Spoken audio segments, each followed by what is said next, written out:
Home based women workers federation जी अॻुवाणनि चयो आहे त हुकूमत पारां होम बेस्ड कानून त जोड़ियो वियो आहे पर उन ते अमल न थियण सबबि लखे मज़दूर औरतूं रजिस्टर न थियण करे सहूलियतुनि खां महरूम आहिनि। Home based women workers federation पारां घरेलू मज़दूरनि जे आलमी ॾींहं जे मौक़े ते हैदराबाद प्रेस क्लब में वर्कर्स कन्वेंशन कोठायो वियो। कन्वेंशन खे यूनियन जे मरकज़ी जनरल सेक्रेटरी जमीला अब्दुल लतीफ़, शकीला ख़ान ऐं महबूब कुरैशी ऐं ॿियनि ख़िताब कयो।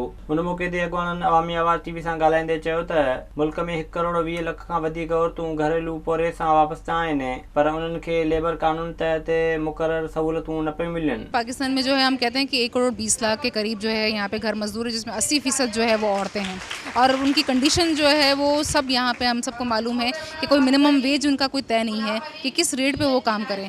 हर जगह अलग रेट, जो सरमायादार, जो ठेकेदार जो इस रेट पे काम कराना चाहता है वो करवा रहा होता है और अब भी यही सिचुएशन है उनके साथ। संदन चवणो त घरनि में कमु कंदड़ औरतुनि खे समाजी तहफ़ुज़, पेंशन, इलाज ऐं ॿारनि जी तालीम जहिड़ियुनि सहूलियतुनि खां बि महरूम रखियो वियो आहे। होम बेस्ड वर्कर जो कानून पास थियो आहे, मंज़ूर थियो आहे, उन कानून मुताबिक़ इनके तमामु सहूलियत मिलणु खपे, लेकिन कानून आहे उन ते अमल दरामद न आहे।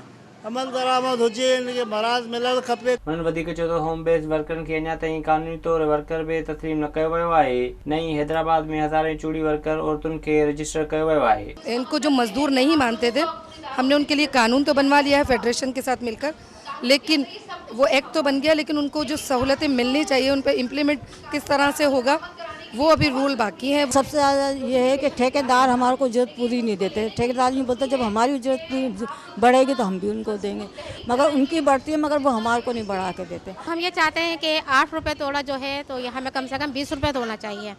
अब ये जुड़ाई का है, जुड़ाई हमें कितने मिलते थे, कम से कम इसका 20 रुपये होना चाहिए। उन्होंने मुतालबो कयो त ILO कन्वेंशन 177 जे जल्द तौसीक़ करे होम बेस्ड मज़दूरनि खे रजिस्टर करण समेत घरनि में चूड़ियूं ठाहींदड़ तोड़े घरेलू कमु कंदड़ औरतुनि खे नोटिफिकेशन मुताबिक़ मज़दूरी अदा कई वञे।